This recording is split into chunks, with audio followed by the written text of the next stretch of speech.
If you believe what you see on YouTube, then the United States just lost the support of the Dominican Republic. On December 23, 2024, the Dominican Republic officially canceled its foundational military agreements with the United States and signed a comprehensive strategic memorandum of understanding with Beijing, forever altering the balance of power in a region that Washington has considered its backyard since 1823.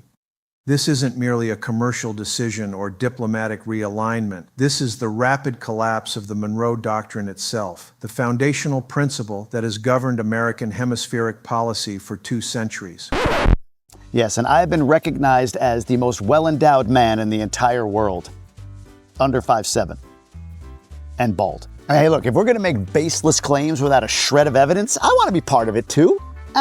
But in all seriousness, that video isn't just lacking the facts, it's missing the entire story. The Dominican Republic isn't leaving the United States. That would be like playing checkers. What DR is actually doing here is playing chess. While the internet is freaking out about China, the DR has been quietly positioning itself to benefit from the US-China breakup, trade war, all of those things. DR isn't defecting from US relations, they're nearshoring it. And in this video, I'm gonna show you how they're pulling it off. So the video I just showed you claims that the DR kicked the US out. They're severing ties, they're ending the Monroe Doctrine. All sounds really smart, especially when you're wearing a tie and glasses. Admittedly, looks way smarter than me. But it's weird because wasn't the DR just participating in yet another exercise with the Southern Command?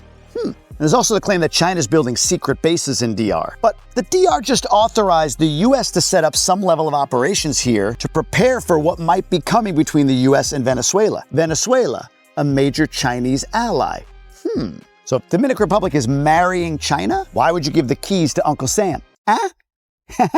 And oh, by the way, there's this. The DR and the DEA in the United States are practically roommates at this point. And this article that you're seeing talks about the turnaround with trafficking in DR and so much praise coming from the State Department that it's just effusive in the article. Drug seizures are up, I mean, way up. We're talking 50 tons seized in the prior 17 years combined, and the last 5, 250 tons. All here in DR. So militarily, look, we're in bed with the US. But economically, that's where it gets a little tricky. So here's the truth from the world's most well-endowed man. You know, funny enough, my nickname for, is actually The Truth. Makes for great one-liners with my wife. You want the truth? You can't handle the truth. The truth, my love, will set you free. Or, hey, sometimes, truth hurts. This is what my wife has to deal with. Anyway, where was I? Oh yeah, the truth. I mean, the truth, the real truth. Here's how I'm gonna frame it up. I sat down with a CIA spy, well, at least a former one. His name is Andrew Bustamante. And this was back in 2022. And he was saying then that the world was going to choose China. Just listen to him. We won't tell you how to dictate your country. We won't hold you accountable for your human rights. We won't hold you accountable for your corruption. If you wanna trade with us, we'll trade with you. What does the United States do? No, folks, sorry. You have to be a democracy. You have to have free and fair elections, right? We force our ideology. True. That's the attractiveness of China, no strings attached. And then he made a prediction back then. China is on the trajectory to become the economic superpower by 2033, is partly because economic analysts are saying the same thing. Their original projection was 2035. COVID actually Accelerated? Yeah, sure. Yeah. Expedited. That's the word, yeah. That is not that much better of a situation. And look, Andrew was not wrong. The data back then said that China will win or at least hit economic parity with the US by 2033. But then there was a massive red light that entered the conversation. Actually, an orange light. We will tariff and tax foreign countries to enrich our citizens. There could be some temporary short-term disruption, and people will understand that. April 2nd is going to be Liberation Day for America. I will sign a historic executive order instituting reciprocal tariffs on countries throughout the world. Reciprocal. I did a 90-day pause for the people that didn't retaliate, because I told them if you retaliate, we're going to double it. And that's what I did with China. Look, this video is not about him, but as the President of the United States, when he imposed tariffs on all countries in the world, and in particular China, it has an economic impact. Businesses don't care about ideology, they care about margin. And suddenly this bottle manufactured in China for $5 because of a 100% tariff became $10. And if it's manufactured in the Dominican Republic for $6, the tariff at 10% makes it $6.60, which means countries like DR start to divert attention away from the Chinese economy and into it.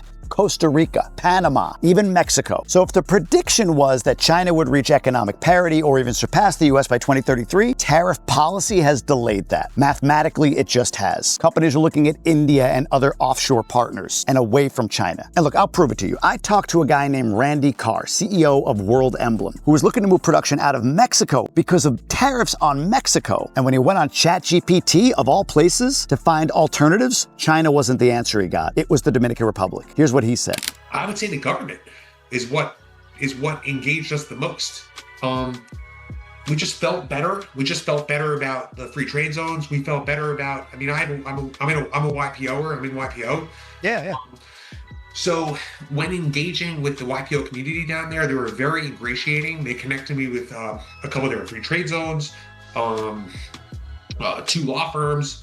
And within 2 days, we knew it right away. Marco Rubio was just there 2 weeks before us, which tells me the current administration is okay with it. You caught that, right? Marco Rubio, Secretary of State of the United States, coming to the Dominican Republic, the country that's defecting to China. Pete Hegseth, just here recently, to set up defense operations in DR with the permission of the Dominican government, the government that's apparently defecting to China. Look, Vietnam has seen a 20% increase in production since tariff policy was implemented. India has seen a double-digit increase as well. China's feeling these tariffs. And to think the Dominican Republic chooses now to walk away from the regional superpower a few miles from its borders, the biggest importer-exporter they deal with, in a time when they're looking to nearshore things like semiconductors, which could drag the DR's economy out of the muck, is insanity. Now look, DR isn't the perfect place in the world. In fact, I've said before, it's gonna take 3 things they need to make sure that they make massive progress on to realize all the gains that we're seeing with nearshoring from the US. Number 1 is reducing corruption, or at least seeing prison time associated with convictions for corruption. There have been improvements, but it needs massive improvement. Number 2 might be the biggie, which is education. The population needs to be upskilled in order to take on what's coming here, whether we like it or not. And number 3, housing in certain areas is starting to creep up, and there needs to be a commitment to enough supply of affordable housing for middle-class workers taking all these jobs. Look, this video got more attention than it should have. And there are a lot of these videos out there that speak in absolutes about things that are really just conjecture. But what DR is doing right now is truly brilliant. Let's look at this game of chess. DR is taking Chinese infrastructure money while locking in American production and military protection. That isn't betrayal of the United States. That's not walking away and going all in with China. It's just smart business. You gotta give DR credit for that. The way they're managing these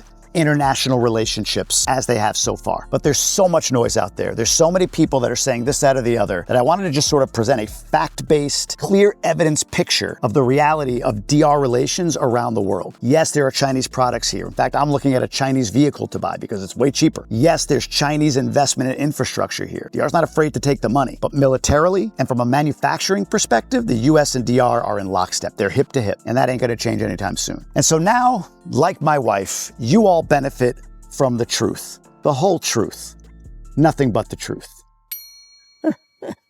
Watch this video next. I promise it's worth your time.